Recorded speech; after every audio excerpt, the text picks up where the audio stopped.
So this one's gonna be again about Tim Ferriss. Fuck.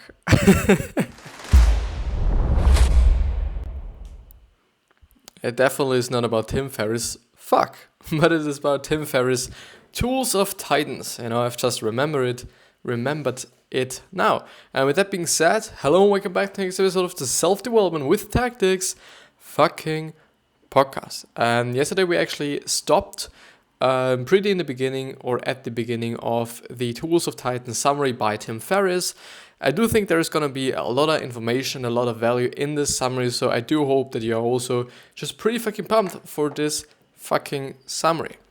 Afterwards, I'm probably going to repair or somehow try to repair my fucking bike. Maybe I'll be able to do this, maybe not. I do hope so, at least. I really do hope. But yeah, just I don't actually know why I've said it, or said this actually, why I've told you this. But yeah, I actually think that I should just go on with the summary. And yeah, there's nothing much to say. Everything is quite fine. I was just learning physics before. Was just, quite great. Don't know what I should do there the next time or tomorrow or today. I don't know.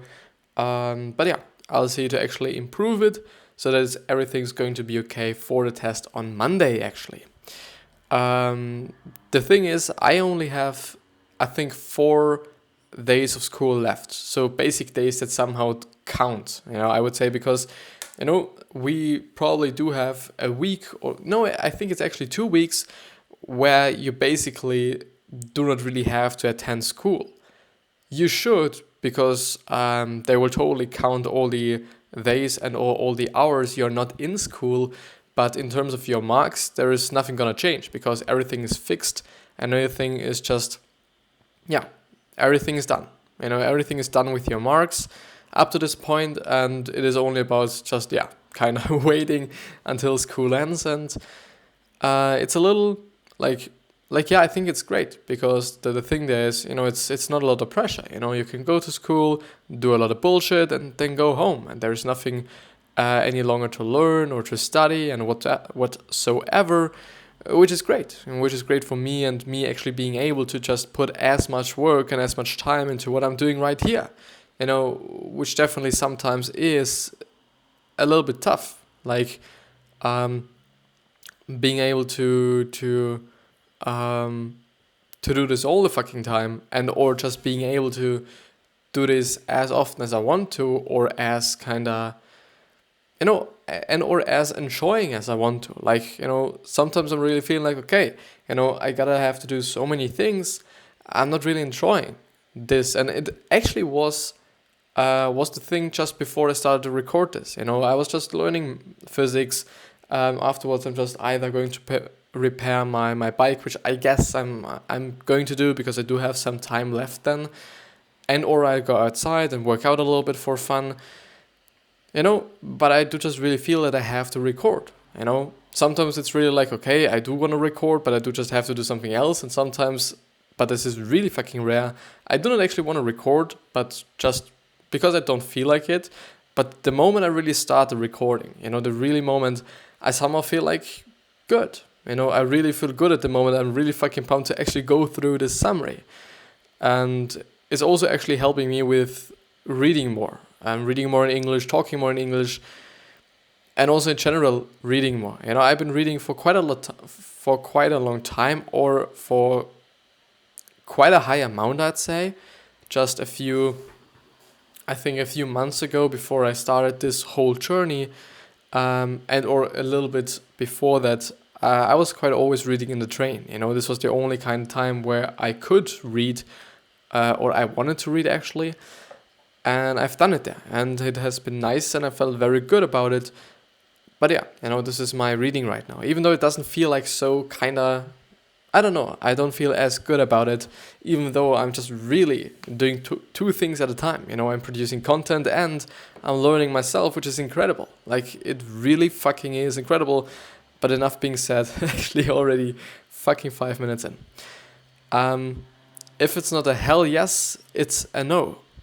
Derek Sivers. So we are actually going ahead with the little quotes, which are at the very bottom of the whole summary. And I do think we're going ahead, or we are going to just go to the first chapter in quite a bit. Yeah, totally. So if it's not hell yes, it's a no. Derek Sivers uses this benchmark to assess his opportunities. Reid Hoffman has a similar idea. There needs to be one decisive reason for an expensive action like traveling to an industry conference. If it is a blended reason full of multiple unsatisfying reasons, most likely it will be a waste of time. And I do not know if it is actually from Derek Sivers, because somehow I've read it somewhere else. I don't know, maybe it was actually a book from him. I don't really remember, but I guess I truly know that I've heard this kind of method, I would say, or this kind of benchmark, as they say, before. And I've really fucking liked it because it just really is the truth. The problem there is if it really is a hell yes, to actually decide what it actually is. Like, well, no, like, it's pretty easy. Either you're just really fucking pumped about it, or you're somehow having mixed emotions about it. And I do think if these emotions are fucking mixed, it's probably not going to be very satisfying. The problem, though, that I'm encountering somehow often, which quite often often was a problem for me when I was younger and when I was in a soccer club. I played soccer, I think, for 5 years or something. So just a lot of time, and it still is my fucking life. Like, I just really truly love it. Today as well, we've played soccer today in school, which has been amazing, and I just totally love it. I really love it, and I actually thought about trying to really make a career or just really try to make this my living, but somehow there are mixed emotions about this. But I do think it is just really a great benchmark to just decide, and I do, at least for me, think that decision making is quite tough sometimes, but this could actually improve it, or this could make it way easier. Maybe, I don't know how you are dealing with decisions elsewhere, but without this benchmark. So Chris Secker moved near Tahoe instead of living in San Francisco to go back on offense. If you survey the things you have to do, which of those did you assign yourself, and which of those are you doing to please someone else? Your inbox is a to-do list to which anyone in the world can add an action item. I do think this is actually also a great question to ask yourself, and I do think we all should, in general, ask ourselves way more questions, because some of these, and I've been talking about them just quite often, I guess. Sometimes I'm encountering in these great books some questions that are really fucking questions like, what can I learn from that? I think it's just a really amazing question. What can I learn from that? It is just such a simple question, such a question not a lot of people are thinking about. What happened there? I hope nothing. I hope the audio is just really good at the moment.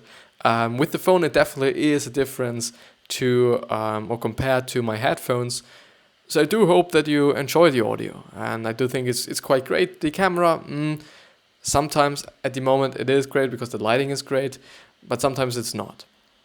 But the thing is, this really question, what can I learn from this? This really simple question, what can I learn from this, is something that really can do a lot. Like, it really can change a really bad situation in a good situation, because you're thinking differently about it. And I do think this is just one of the easiest ways to get out of a bad situation, or to somehow not have a bad situation, a bad moment, a bad day, or whatsoever. Just trying to think differently about it. Just trying to think positively and optimistic about it.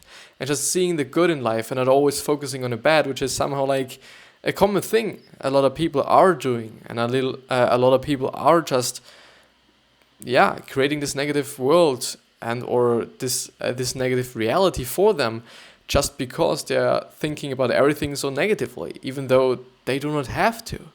They really don't have to. Everybody has the choice of focusing. The choice of? I think it actually is the choice of focusing on the really good things and or focusing on the really bad things. And I do just remember now that my uncle has his birthday today.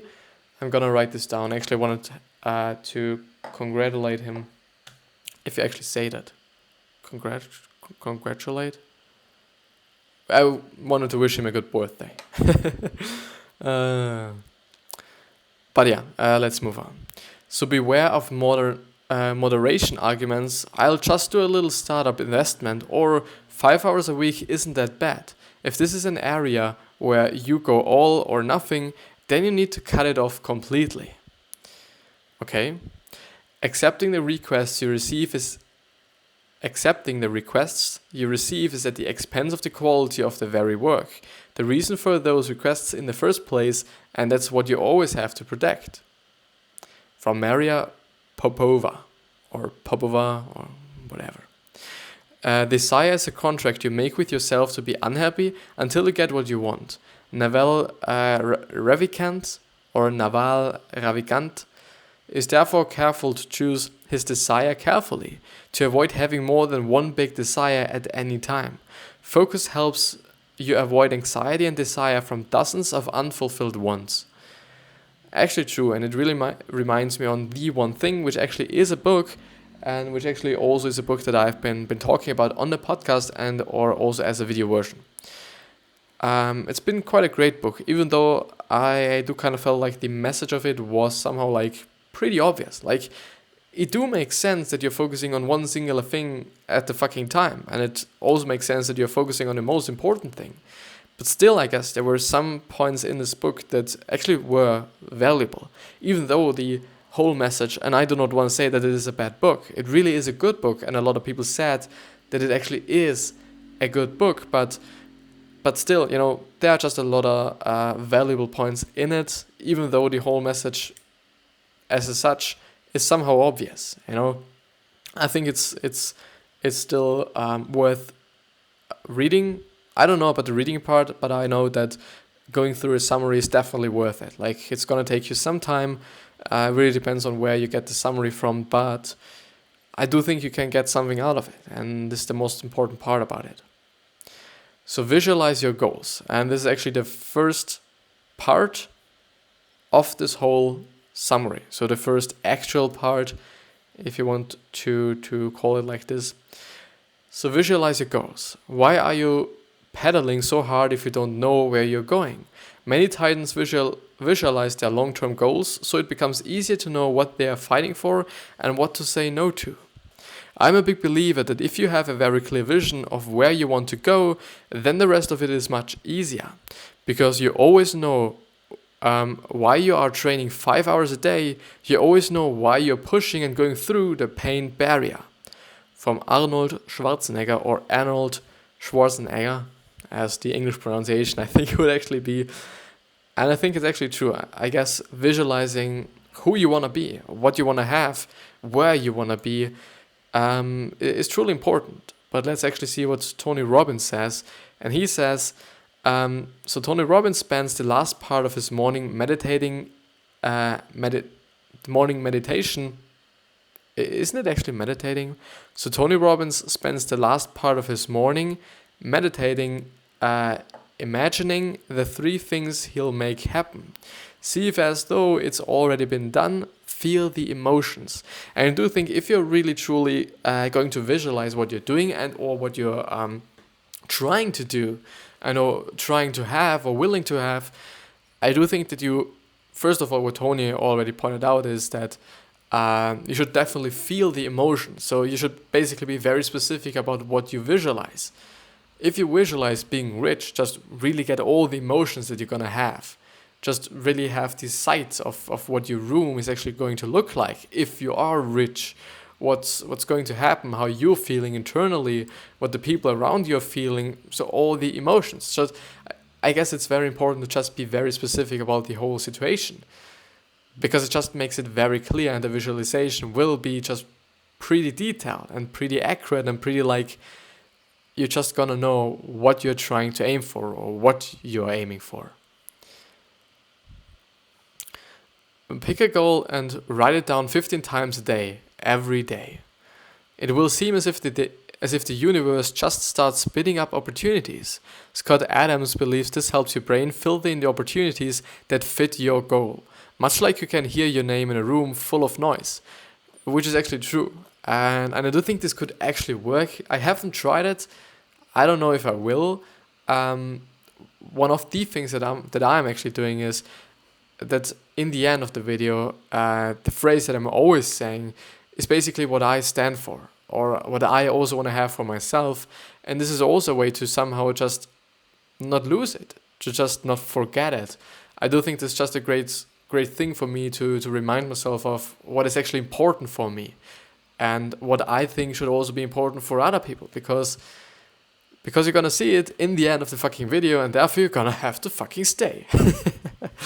You really have to. By the way, it would just really be nice if you rate this video, whether it is good or it is bad, please rate it. And it would be nice if you comment something, what was good, what was bad, so that I can improve and so that I know what is good from an outside perspective, because I definitely think about certain things that might, other people might not think about as being bad or as being good. And I'm not going to think about certain things that some other people are thinking about as being good or as being bad. Note that these concepts sound close to The Secret, a book I used to mock as crockery or crotchery, where all the secret billionaires. So where are all the secret billionaires? But I'm rethinking the underlying point of now that I've seen pretty rational people support its concepts. So The Secret is basically a book that is somehow just, some people think about it positively, some people don't. Because the thing is, it's basically only about the mindset, as far as I know at least. It is really only about if you are positive and if you're just really kind of feeling that you're going to be rich, then you're also going to be rich. But this is not quite the truth at my point of view. Not really.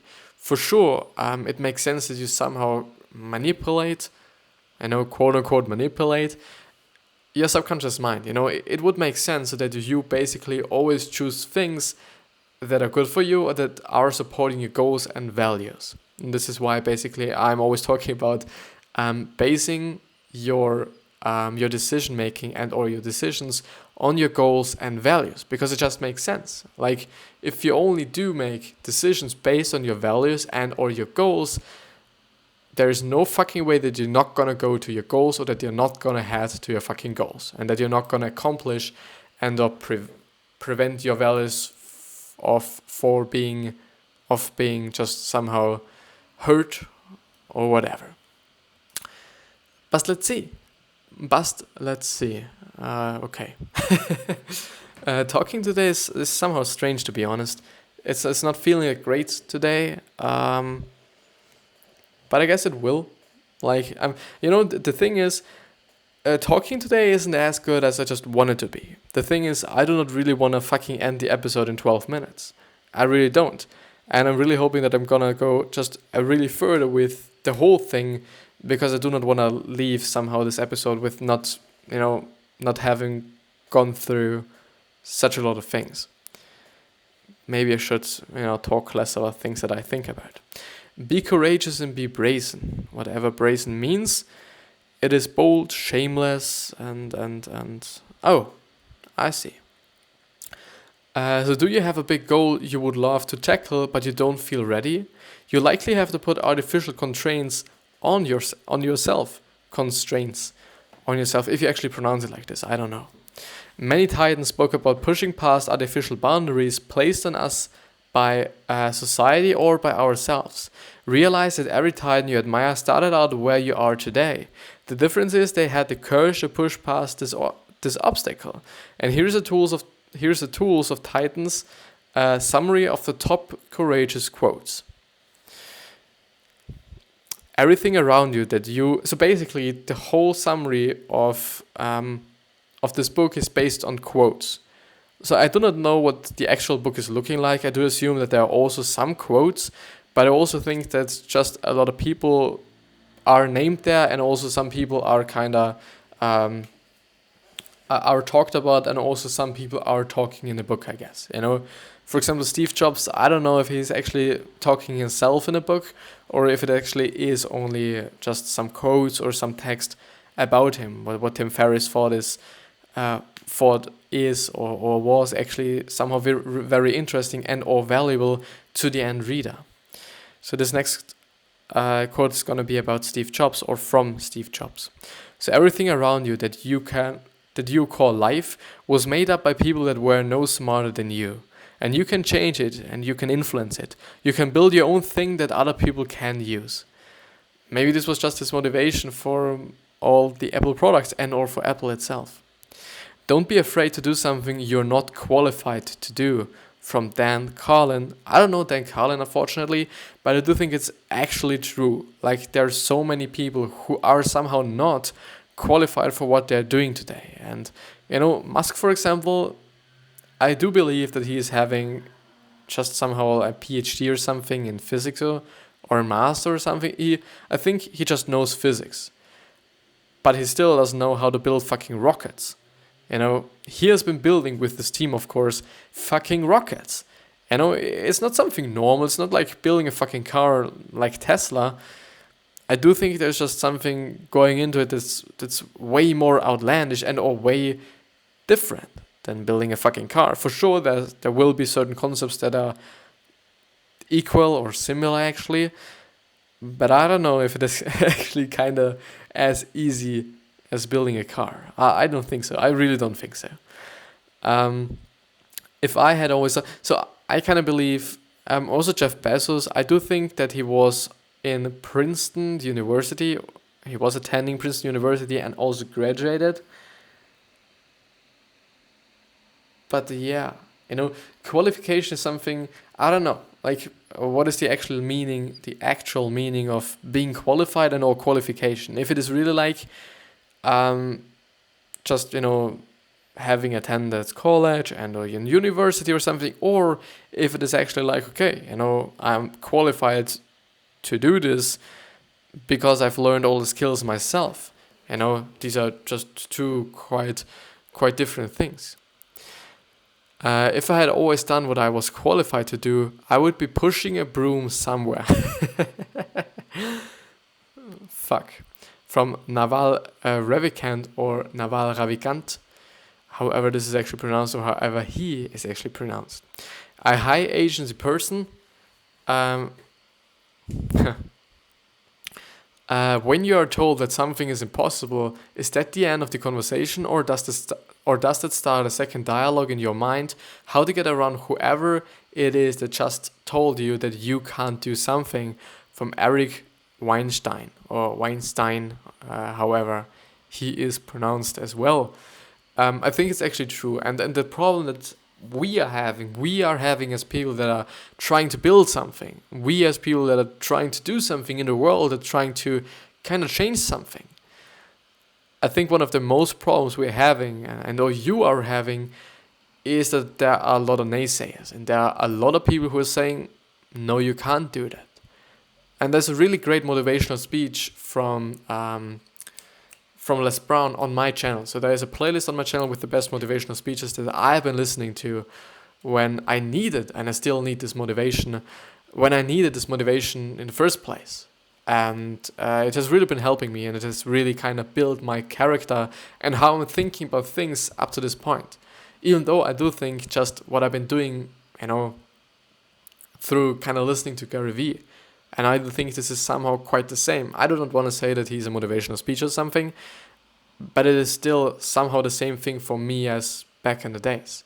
Like, it's motivating me. It's giving me some things to think about. It's building my character. It's building my knowledge. It's very useful and very, very valuable for me. Don't be afraid to start because you feel you need the perfect starting kit or connections.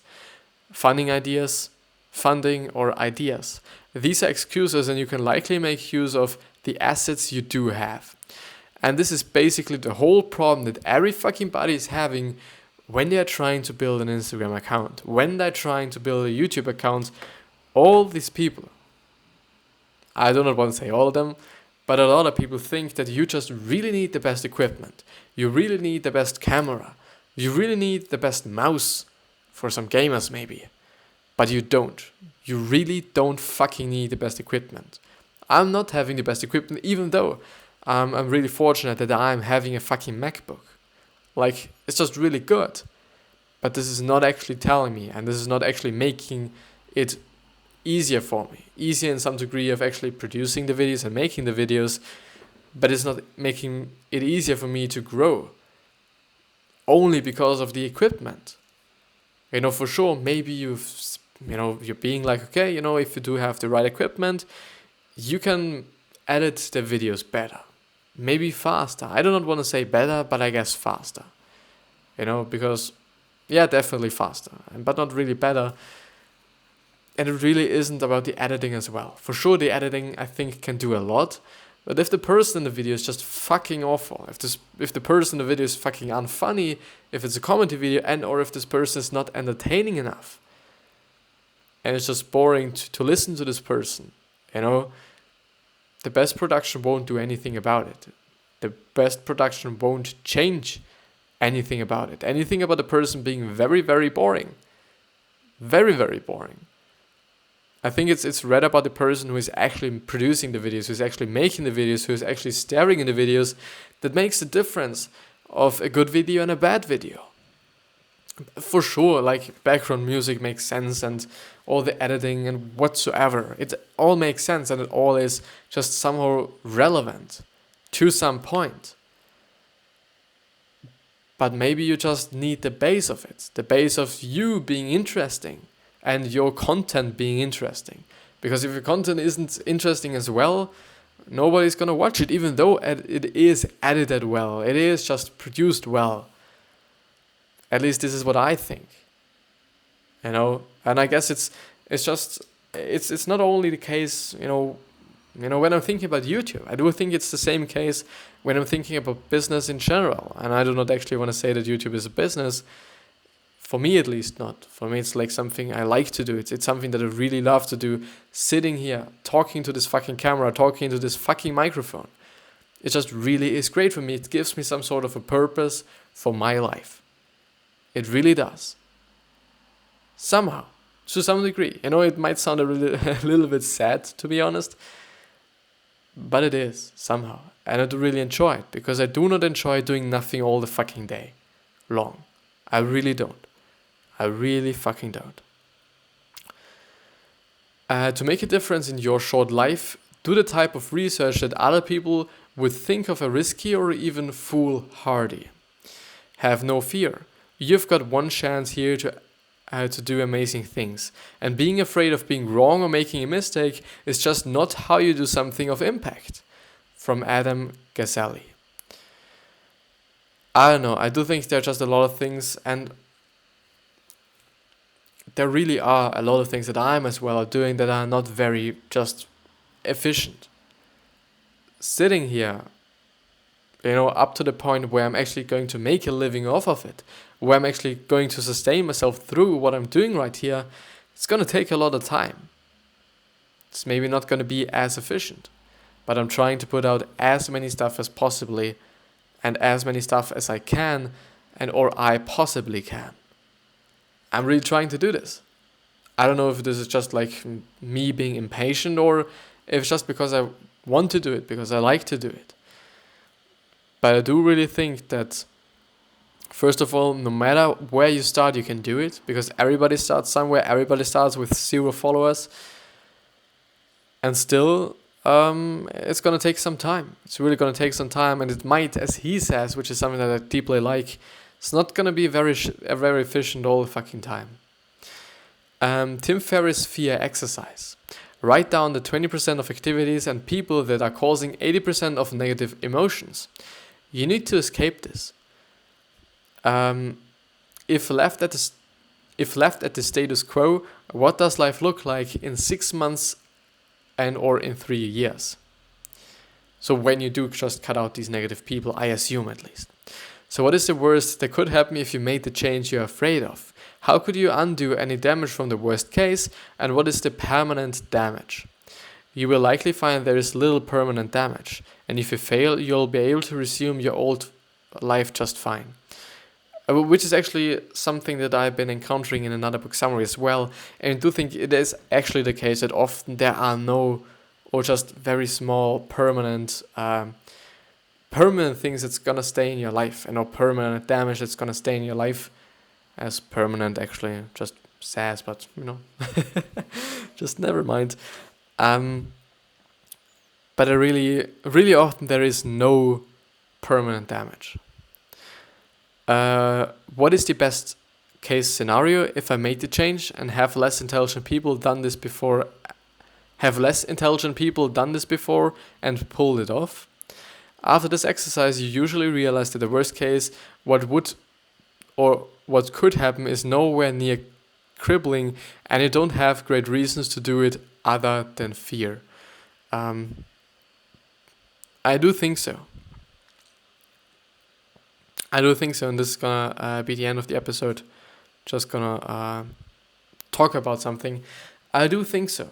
I really do think so that often, if you really just think about it and think about it consciously, whether the worst case scenario actually is so bad and so just worst case as we think it is, it's been a really great part of The Obstacle is the Way by Ryan Holiday. It is actually a great book, even though Ryan Holiday as an author, he has been writing books that I do not think that I should suggest to people.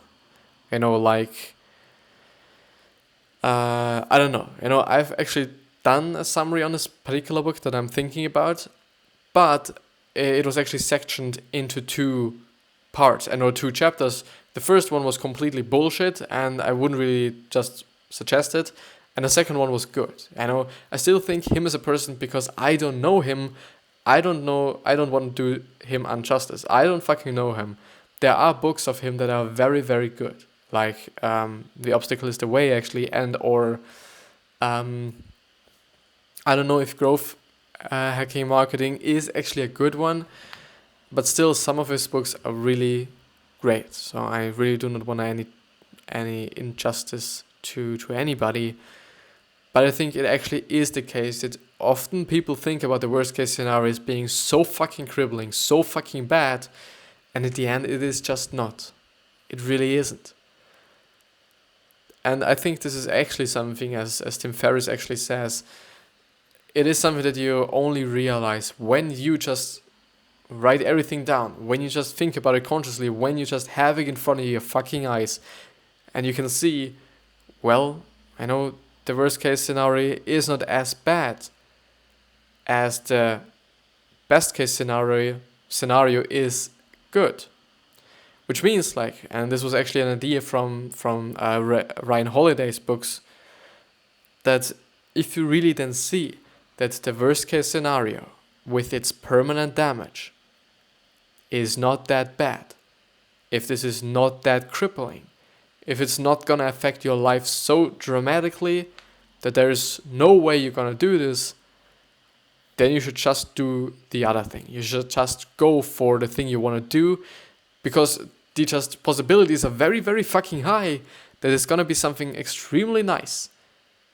If you push through. If you don't push through and on the way you kind of recognize, well, this is nothing that I do want to do, that I don't like, you can still, as Tim Ferriss actually as well said, just return to your normal life and everything's gonna be just fine. But you should really try it, because you don't know the alternative. Who knows? Maybe when you're 80, I guess you're going to be very upset about you not taking this chance and you not just making it. You're really gonna be regretting it, I guess.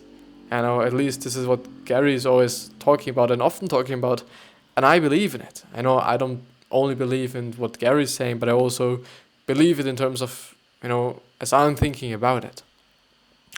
But yeah, very kind of interesting episode today, actually. Kind of very energized. Somehow not, somehow yes, I don't know. Like, I really don't.